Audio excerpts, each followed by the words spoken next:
Hola, buenas tardes, or buenos dias, whenever you're watching this. My name is Ian Lesnick, and I want to do a quick presentation in case you missed some back to school night info, or in case you just want to hear it again. Again, my name is Ian Lesnick. I am your child Spanish teacher. A little bit of background about me: I graduated from Stony Brook University, and I also just finished a second master's program through Columbia College called Trauma Informed Education, which helps me kind of guide a lot of my practices. And then you can see from Stony Brook, I also have my master's in teaching Spanish and some other fun degrees. Talking about our class, thinking about our class, I have four expectations for them, and that is to talk. TALK stands for the number one thing, try your best. I always tell students if they try their best, they're going to pass this class and probably way more. That also yields into or leads into A, which is as much Spanish as possible. I have students think about, how did you learn your language? Did your parents sit you down with a textbook and say, learn what a verb is, learn what a noun is, what is an article, how do you know what's plural? We refine our language through explicit grammar instruction, but for the most part we're listening to grammar, to language. We're speaking English or Spanish or whatever our first language is, and we're making mistakes along the way, and that's awesome. And so that also ties into listening to others so that we can learn. And of course, the foundation of all this is kindness and respect. We're going to make mistakes, so we need to be kind and respectful to ourselves and to others. We need to allow ourselves that grace. Talking about communication goals and district grading policies. So, if the parent of a seventh grade student, this is the first time your student is in a language class, and this is the first time that they'll be with this grading policy. But this is every language class in the district follows this protocol. So the first third of the grades are interpretive, and so this is reading or listening, as this baby's doing right here. There's also interpersonal, which is the next third. So this is things like spontaneous talking or writing. So maybe you're writing a note to somebody, or maybe in my room I have students seated in groups, and so that allows students to have really spontaneous, low stakes conversations with one another. And the final one is presentational, which is 1 point more, but essentially the same. The last third is presentational, which is more formal or prepared speaking and writing. And that doesn't necessarily mean speaking in front of the class and giving a presentation, but just preparing things more. So they might do a more formal writing. Speaking of grades, I have my specific grading policies that I wanted to share about. And the first thing is that any assessment, any quiz, test, project may be retaken or resubmitted for full credit.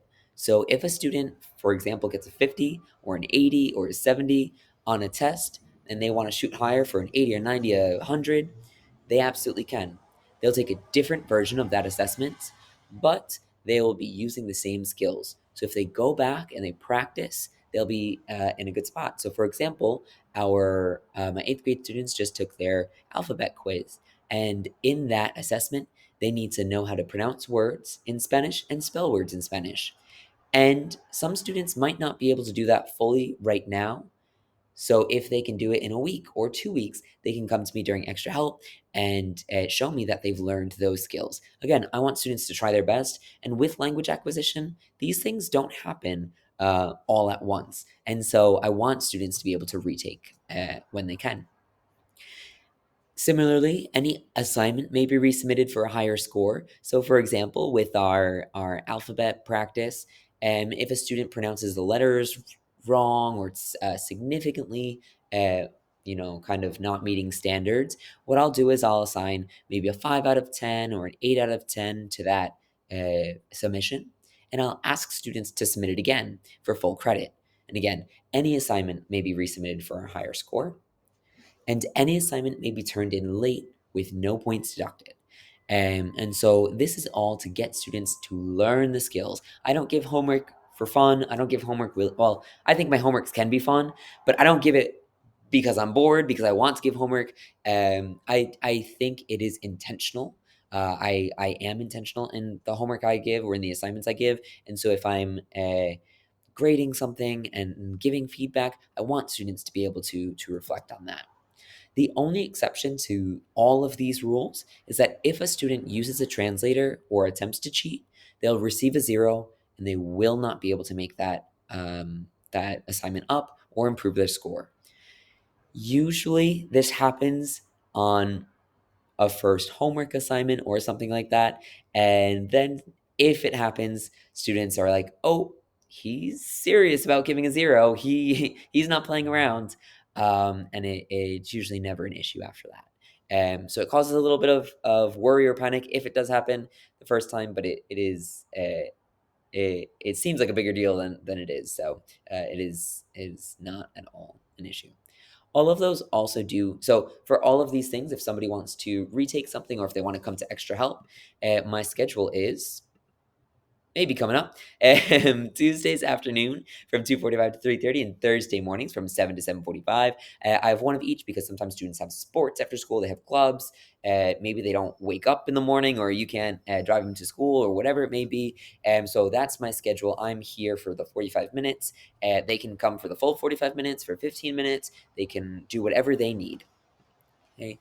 And with those grade makeups, so going back to this slide with all of these retakes and resubmissions or late work, it's all allowed for full credit up until the last week of the quarter, because I need that 1 week to grade any late work or grade any resubmissions while also doing my regular grading and my regular lesson planning and all of that. And so this just gives me time to catch up. For 2023-2024, that's this school year, at least when I'm recording this. Sorry if I'm using this in the future and these dates are slightly off. It's quarter one, Friday, November 3rd, quarter two, Friday, January 19th, quarter three, Friday, March 29th, and quarter four, Friday, May 31st. That one's a little bit earlier because in June we were preparing for finals and our flex exam in eighth grade. And so those dates are there because I want students to be able to learn as much as they can in that time that I'm able to get them to increase their grades. And speaking of that, we have some additional practice opportunities as well. I have signed up all of our students for Quizlet, and I pay for Quizlet, and they join through me. They might need your email to just verify. Quizlet usually does not allow them to sign up if they're, I think it's if it's under 13. But so they might ask you for your email. Every set of vocab is uploaded for students to study, and they can also download the app to study on the go. I always say 5 minutes on the bus or 10 minutes before a game, or you're bored on a weekend and it's a rainy weekend or something, like do that. Let me show you my Quizlet page real quick. And so students are in one of these courses already. This year it's 23-24, obviously.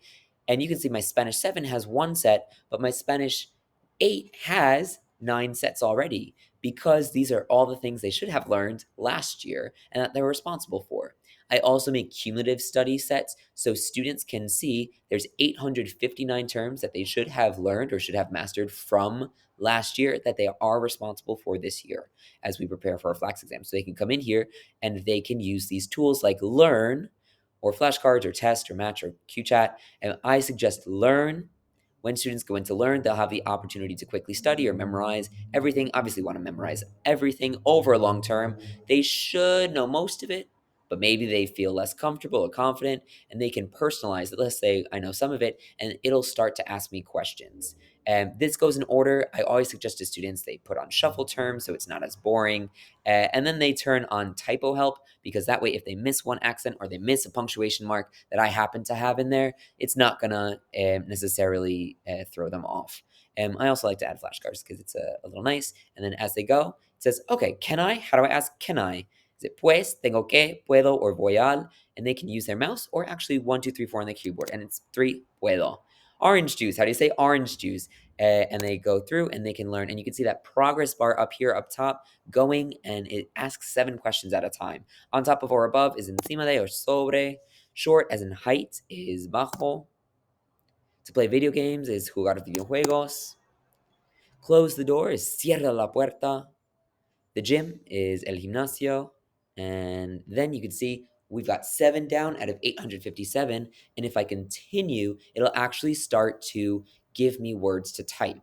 So again, I keep having these, but you'll see one of these ones that came up before. I'll have to type puedo, ... And again, if I forgot that question mark or I forgot that ... that typo help is gonna get me. And so students hate the typing part, but it actually gets them to work on spelling, work on accent marks, and think about those things. And the last thing is conversations at home. Genuinely, I always say 45 minutes in the classroom is not enough time to learn a language. And so if you're asking students about what they learned in class or what words or what questions or what sentences they can say, even if it's not perfect, they're trying, they're using it outside of the classroom. So even if it's once a week at dinner or something, that would be awesome if you're able to do that. Finally, into the future, some things to think about. In eighth grade, I have to give recommendations for high school. And I say this because if your student's in eighth grade now, it's based on quarter one and quarter two grades. It determines if students will go into the honors track, the regular track, or checkpoint. Checkpoint is if they fail the year, they have to take the course again and the exam again. And this FLAX exam that we have at the end of the year, in eighth grade, it is a type of New York State assessment in June. This score goes on their high school transcript, which is what gets submitted to colleges if they're applying. It is super important this year, but we will prepare students. Here's my contact information. I'm gonna have a sip of iced tea for a second, and you can take a screenshot of this. You can also add the Canvas parent app. You can download it. I have messages and announcements and reminders and resources on my Canvas page. So students should be able to find everything there. I think the parent app is helpful. You can also email me here.